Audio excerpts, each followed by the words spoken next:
우리는 어제 본문 말씀을 통해서 본격적인 그들의 구원의 여정을 시작하는 그 시작점에서 하나님의 백성을 인도하시는 하나님의 인도하심의 목적, 어떤 그런 특징들, 하나님의 인도하심의 특징들에 대해서 살펴보았습니다. 하나님은 자기 백성을 인도하시는 분으로서 자기 백성을 고치기 위하여 인도하시고, 또 자기 백성에게 하나님을 가르치시고 인간으로서의 삶에 대하여 가르치시기 위하여, 자기 백성을 고치고 자기 백성을 가르치시기 위하여 우리를 인도하시는, 자기 백성을 인도하시는 분이다. 그래서 편안과 행복으로 우리를 인도한다기보다는 거룩으로 우리를 인도한다라는 것을 우리가 살펴보았습니다.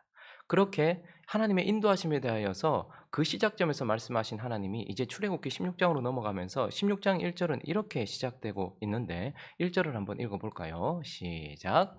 이스라엘 자손의 온 회중이 엘림에서 떠나 엘림과 시내산 사이에 있는 신광야에 이르니 애굽에서 나온 후 둘째 달 15일이라.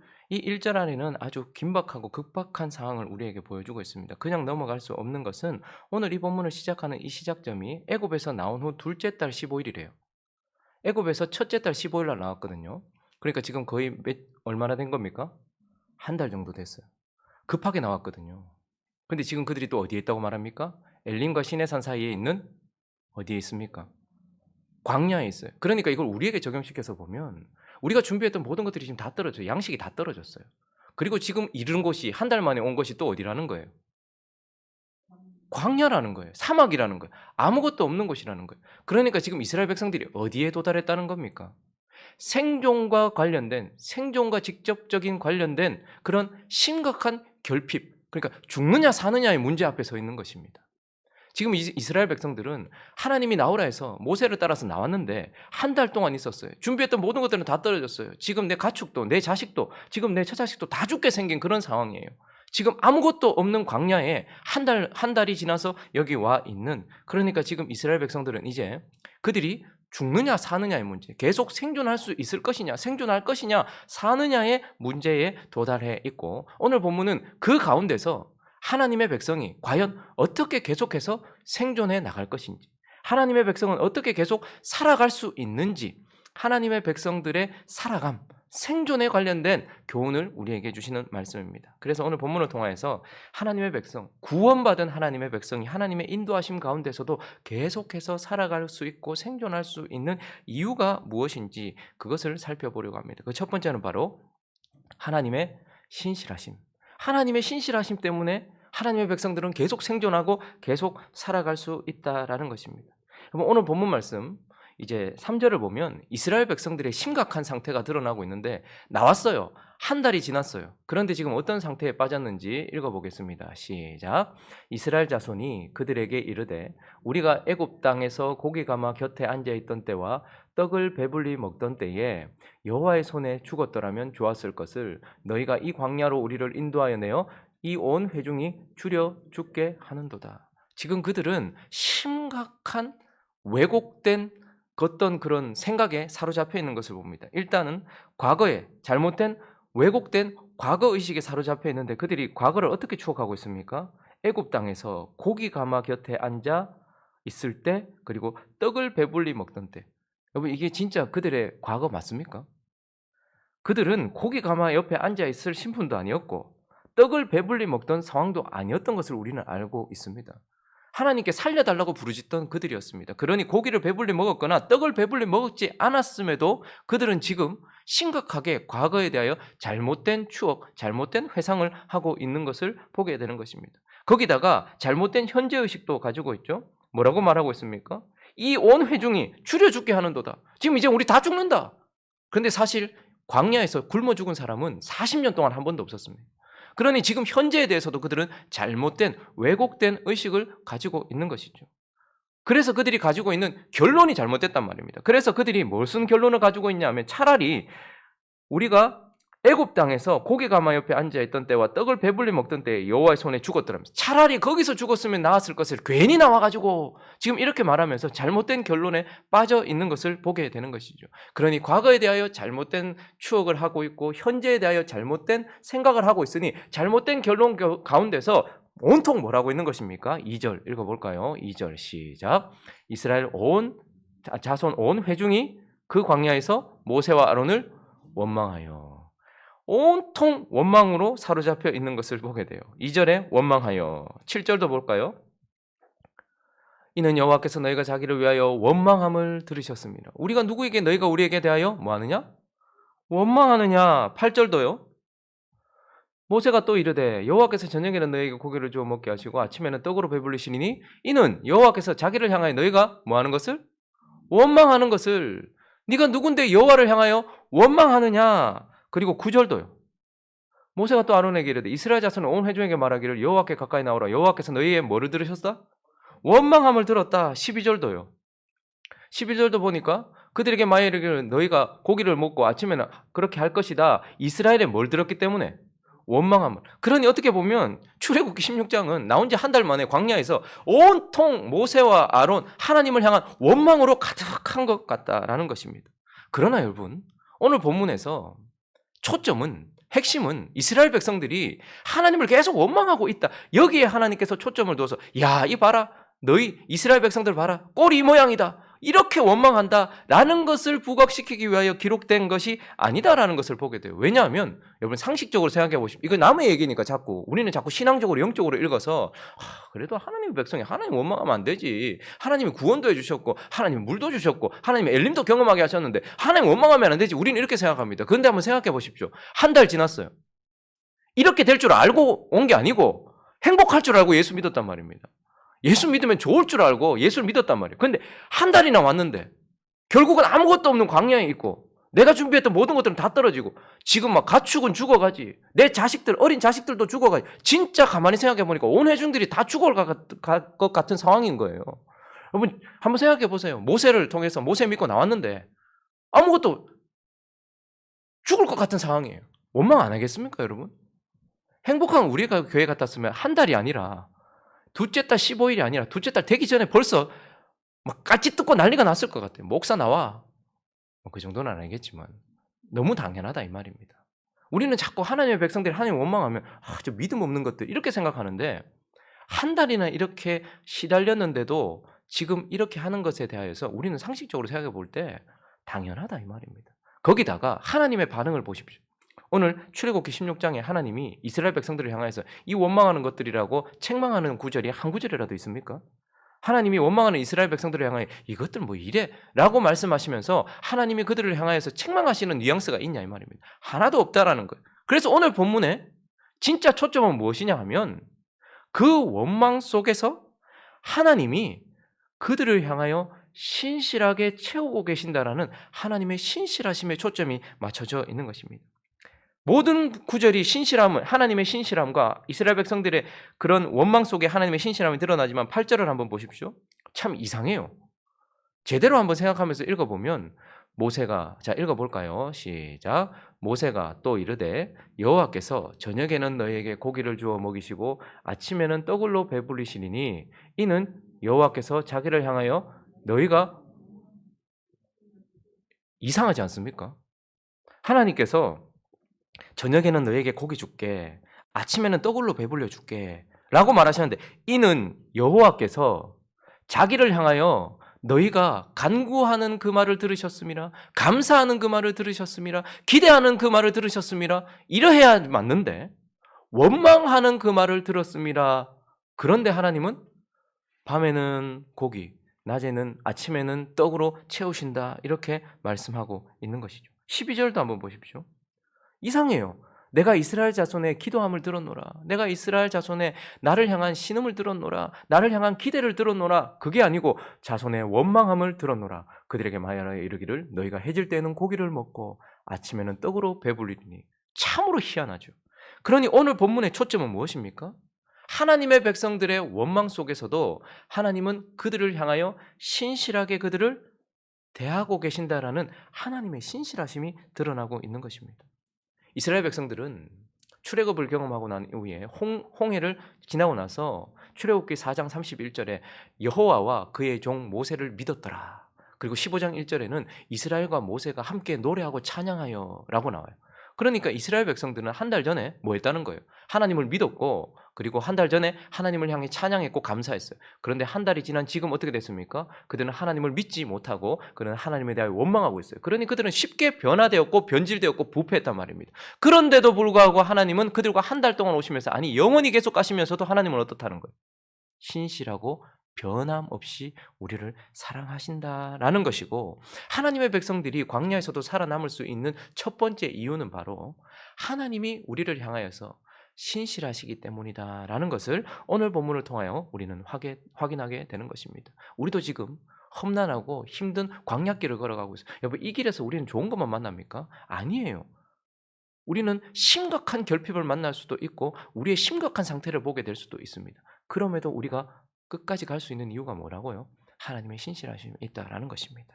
그리고 오늘 본문 두 번째 우리가 살펴볼 교훈은 바로 어떻게 하나님의 백성들이 생존할 수 있는가? 그것은 바로 하나님의 말씀. 하나님의 말씀 때문에 하나님의 말씀으로다라는 것입니다.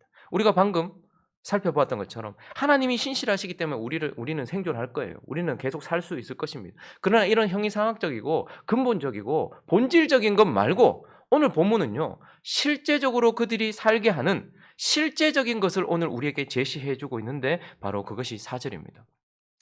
4절에 보니까 그때 여호와께서 모세에게 이르시되 보라 내가 너희를 위하여 뭘 준다고요? 하늘에서 양식을 준다. 그들이 이집트에서 가지고 나온 것이나 광야에서 얻은 것이 아니라 하늘에서 주는 양식, 그것을 하나님께서 말씀하고 있고 15절은 또 이렇게 말하고 있습니다. 그래서 물었어요. 사람들이. 이스라엘 자손이 보고 그것이 뭔데? 알지 못하여서 서로 이르되 이거 모세한테 물어보자. 모세한테 물어보니까 모세는 또 뭐라고 말합니까? 이는 여호와께서 너희에게 주어 먹게 하는 양식. 그러니까 하늘에서 내려왔어요. 근데 이것이 땅에서 거두어서 우리가 허리를 굽힐 때마다 먹을 수 있는 우리가 먹게 하는 양식이래요. 자, 그래서 결론적으로 하나님께서 뭘 주셨다는 거예요? 31절 있습니다. 시작. 이스라엘 족속이 그 이름을 만나라 하였으니 가시 같이 희고 맛은 꿀 섞은 과자 같았더라. 하나님께서 실제적으로 하나님의 백성들을 살게 하시기 위하여 그들의 생존을 위하여서 뭘 주셨다는 거예요? 하늘에서부터 내려온, 그래서 땅에서 우리가 허리를 굽혀 겸손하게 거두며 먹을 수 있는 우리의 양식. 그런데 그 이름을 누가 붙였습니까? 이스라엘 백성들이 붙였어요. 와, 이거 뭐지? 라고 해서 만나라고 그들이 이름 붙인 만나라는 것을 통하여서 하늘로부터 내려와 우리가 겸손함으로 거두어서 먹는 하늘의 양식 만나를 주심으로써 하나님의 백성들은 생존할 수 있게 된다라고 말씀하고 있는 것입니다. 자, 그러면 이 하나님의 백성의 실제적인 삶을 위하여 주신 이 만나로 살아간다라는 것은 뭘 의미하는 것이고 하나님은 이 만나를 주신 의미가 무엇이고 무엇을 가르쳐 주시려고 우리에게 만나를 주셨을까요? 근데 하나님이 오늘 이렇게 말씀하세요. 32절에 보시면 명령을 하나 하시는데 이것을 오멜에 채워서 너희의 대대 후손을 위하여 어떻게 하라고요? 간수해라 이렇게 말해요. 33절도 보시면요. 여호와 앞에 두어서 너희 대대로 어떻게 하래요? 간수해라. 그러니까 이것에 대한 의미가 상당히 크다라는 것을 보게 되죠. 왜 하나님께서는 이것을 매일 먹고 그냥 잊어버려라 라고 말하지 않고 대대로 간수해서 이것을 기념하라고 말씀하시는 것일까요? 결국 이 만나가 가리키는 것은 무엇입니까? 요한복음 6장에 가보시면 48절부터 이렇게 말씀하고 있습니다. 예수님께서 이제 내려오셔서 예수님께서 땅에 오셔서 이렇게 말씀하셨어요. 내가 곧 생명의 떡이냐. 너희는 그게 뭔지 몰라서 만나 이것이 무엇인고 라고 이름 붙였던 그것이 바로 결국은 뭐라는 거예요? 생명의 떡인데 49절로 너희 조상들은 광야에서 뭔지 모르고 너희들끼리 이름 붙였던 만나를 먹었어도 죽었거니와 이는 하늘에서 내려오는 떡이니 사람으로 하여금 먹고 죽지 아니하게 하는 것이니라. 같이 했습니다. 시작. 나는 하늘에서 내려온 살아있는 떡이니 사람이 이 떡을 먹으면 영생하리라. 내가 줄 떡은 곧 세상의 생명을 위한 내 살이니라 하시니라. 만나를 대대로 간수하게 하셨고 만나를 통해서 깨닫게 하시는 것. 우리는 뭔지 몰라서 이름 붙이지 못해서 만나라고 이름 붙였던 그것이 결국 무엇입니까? 예수라는 것이에요. 그래서 광야길을 살아가면서 우리가 살 수 있는 만나로 살아간다는 것은 결국 예수를 통하여 예수 때문에 산다라는 거예요. 우리에게 살이 되신 예수 때문에 산다라는 것이고 좀 더 구체적으로 실제적으로 말한다면 예수 때문에 산다는 것은 결국 무엇 때문에 산다는 것일까요? 예수로 산다는 것은 예수를 무엇이라고 표현합니까? 우리는 하나님의 말씀. 태초에 말씀이 계시니라. 이 말씀이 하나님과 함께 계셨으니 이 말씀은 곧 하나님이시니라. 요한복음 1장 1절이 시작되는. 그러니 예수로 산다는 것은 결국 무엇이죠? 하나님의 입에서 나온 말씀으로 산다라는 것입니다. 그래서 아예 신명기 8장 3절에는 만나를 주신 이유를 명확하게 우리한테 가르쳐주고 있습니다. 시작. 너를 낮추시며 너를 줄이게 하시며 또 너도 알지 못하며 내 조상들도 알지 못하던 만나를 내게 먹이신 것은 사람이 떡으로만 사는 것이 아니요 여호와의 입에서 나오는 모든 말씀으로 사는 줄을 네가 알게 하려 하심이니라. 그러니 만나로 산다는 것은 결국 예수 그리스도로 산다는 것이고 예수 그리스도로 산다는 것은 하나님의 입에서 나온 말씀으로 사는 것이다라는 것을 우리에게 가르쳐주고 계신다라는 것입니다. 그리고요. 또 오늘 말씀을 보면 말씀으로 산다는 것, 하나님의 말씀으로 산다는 것, 그런데 그 말씀이 또한 하나님의 말씀을 매일 일용할 양식으로 먹고 산다라는 거예요. 매일의 양식으로 먹고 산다라는 것을 보게 됩니다. 이 하나님의 말씀을 어떻게 먹으라고 말씀하십니까? 4절을 한번 보실까요? 그때 여호와께서 모세에게 이르시되 보라 내가 너희를 위하여 하늘에서 양식을 비같이 내리니 만나를 준다는 거죠. 백성이 나가서 어떻게 해요? 일용할 것을 어떻게 해요? 날마다 거둘 것이니라. 이같이 하여 그들이 내 율례를 중 하나 아니하나 내가 시험하리라. 5절도요. 여섯째 날에는 그들이 그 거둔 것을 준비할지니 뭐 어떻게 해요? 날마다 거두는 것들의 갑절. 그러니까 첫째 날, 둘째 날, 셋째 날, 넷째 날, 다섯째 날, 여섯째 날까지 날마다 거두고 여섯째 날은 어떻게 해요? 갑절로 거두는. 그러니까 매일의 양식이다라는 것이고 이 만나로 산다는 것은 매일매일 먹어서 산다라는 것이고 16절을 가보시면 한 가지 또 중요한 원리가 있는데 읽어볼까요? 시작. 여호와께서 이같이 명령하시기를 너희 각 사람은 먹을 만큼만 이것을 거두. 자, 중요해요. 각 사람이 거둬야 돼요. 그리고 어떻게 할 만큼? 먹을 만큼만. 오메레드가 담는데 많이 먹는 사람도 있을 거예요. 적게 먹는 사람도 있을 거예요. 그런데 어떻게 하라는 거예요? 먹을 만큼. 그러니 만나로 산다는 것은 예수 그리스도로 산다는 것이고 예수 그리스도로 산다는 것은 하나님의 말씀으로 산다는 것이고 하나님의 말씀으로 산다는 것은 매일 먹는다라는 거예요. 매일 먹되 어떻게 해요? 자기가 먹을 만큼 먹으면서 살아간다라는 것입니다. 그런데 우리는 이걸 잘못 왜곡시켜 버렸죠. 하나님의 말씀을 매일 먹지 않고 우리는 주일날 하루만 먹는 것처럼 생각을 해요. 그래서 그거 가지고 일주일 살겠다고. 하나님 그렇게 하지 말라고 말씀하세요. 지나면 어떻게 됩니까? 안식일 전날 빼고 지나면 어떻게 돼요? 그날 거둬도 아무리 많이 거둬도 그 다음 날에는 내 양식이 안 됩니다.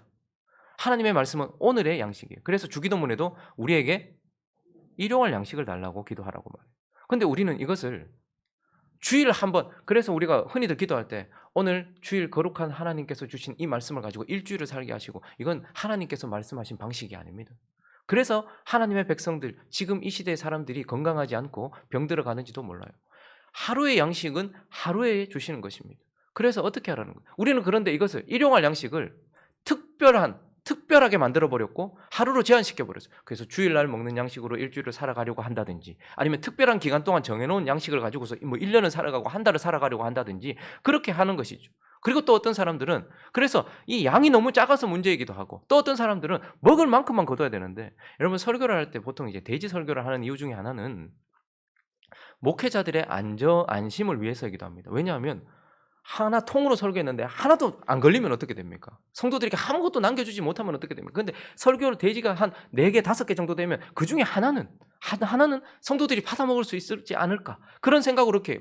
그런데 이건 또한 성도들에게도 마찬가지입니다. 어떤 성도들은 너무 욕심을 부려서 설교에 처음부터 끝까지 혹은 자기가 묵상하는 처음부터 끝까지 그걸 다 받으려고 해요. 다 받을 수 있는 용량이면 괜찮은데 그런데 하나라도 오늘 내게 필요한 양식만 먹으면 돼요. 너무 욕심을 부리는 사람들도 있습니다. 그러나 그 중에 뭐 예를 들어서 자기가 제일 좋은 것은 자기가 묵상해서 자기에게 맞는 음식을 만들어 먹으면 제일 좋아요. 근데 그렇게 되지 못한 경우가 많아서 하나님은 교회에 목회자들을 두셨습니다. 그래서 요리해 놓은 음식을 우리에게 베풀어 준단 말이죠. 근데 그 중에 여러분 모든 음식을 다 잔을 비워야 되는 건 아니잖아요. 그 중에 내게 맞는 거 편식을 하면 안 되지만 그 중에 내게 준 거 내가 먹을 만큼만 먹으면 되는 것입니다. 그런데 첫째, 둘째, 셋째 얘기하면 첫째, 둘째, 셋째를 다 하려고 하고 7째까지 그런 영적인 좋은 그런 추구하면 좋지만 내 먹을 양을 넘어서면 그것 또한 우리에게 힘이 되지 않는다라는 것이죠. 그러니 만나로 산다는 것은 무엇입니까? 하나님의 말씀으로 사는 것이고 매일 내가 먹을 만큼 매일매일 살아간다라는 것을 말해 주는 것입니다. 그리고 또 하나 중요한 것이 있습니다. 오늘 이 만나를 주실 때 하나님이 만나를 먹고 만나를 보관하고 뭐 이런 거에 대하여 방식에 대해서 가르쳐 주셨어요. 그래서 만나를 먹으려고 하면 어떻게 돼요? 정해진 시간에 나가야지 먹을 수 있어요. 그렇죠?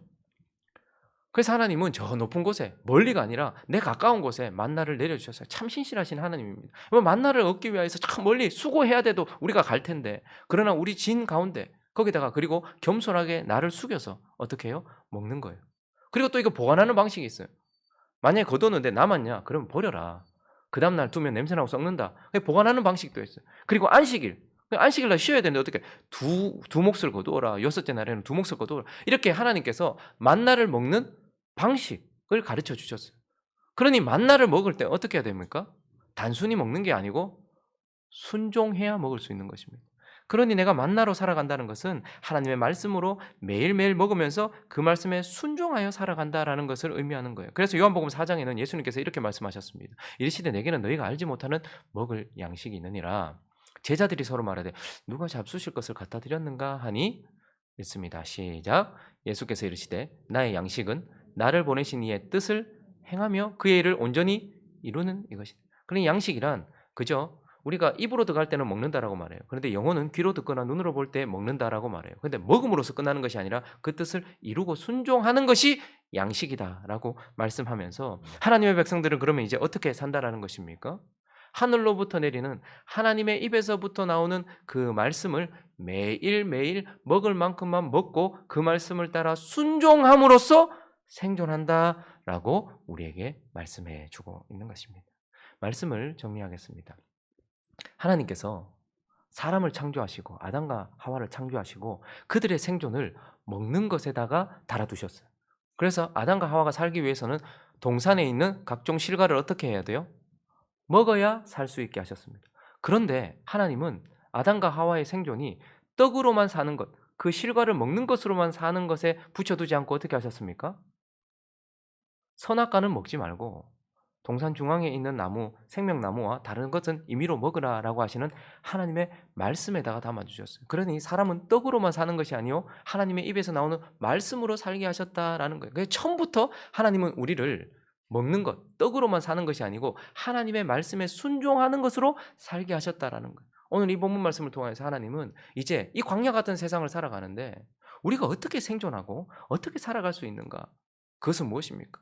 매일매일 내리는 하나님의 양식, 하늘의 양식 만나를 6일 동안 먹음으로써 그 만나를 보고 먹음으로써 그리고 7일 날은 뭐 하는 거예요? 그 전날 거두었던 그것을 먹으면서 그리고 7일 날은 이 만나를 주시는 만나가 아니라 6일 동안은 만나를 봤어요. 그러나 7일째는 뭐 하는 거예요? 안식하면서 이 만나를 주시는 신실하신 하나님을 보면서 그렇게 생존해 나가는 것입니다. 6일 동안 만나를 먹고 7일째는 6일날 거두었던 만나를 먹지만 7일째는 온전히 그 만나를 주시는 하나님, 신실하신 하나님을 보면서 그렇게 생존하는 것이고 이것은 출애굽한 이스라엘 백성들의 삶만 그런 것이 아니고 오늘을 살아가는 광야 같은 인생길 살아가는 저와 여러분의 삶의 방식이기도 해야 한다라는 것입니다. 그래서 저와 여러분은 어떻게 살아갈까요? 행복한 우리 교회가 왜 매일매일 말씀을 보고 매일매일 말씀을 그렇게 나아갈까요? 오늘의 양식으로 살기 위해서입니다. 그리고 그 말씀에 순종하면서 살아가기 위해서인 것입니다. 그러므로 저와 여러분도 생존이 바로 하나님의 말씀에 달려 있고 구원받은 하나님의 백성은 이러한 삶으로 살아간다라는 것을 기억하시면서 오늘도 우리에게 일용할 양식을 주옵소서라고 기도하며 그 양식으로 우리의 모든 광야길을 걸어가는 저와 여러분 되시기를 예수 그리스도의 이름으로 축원합니다.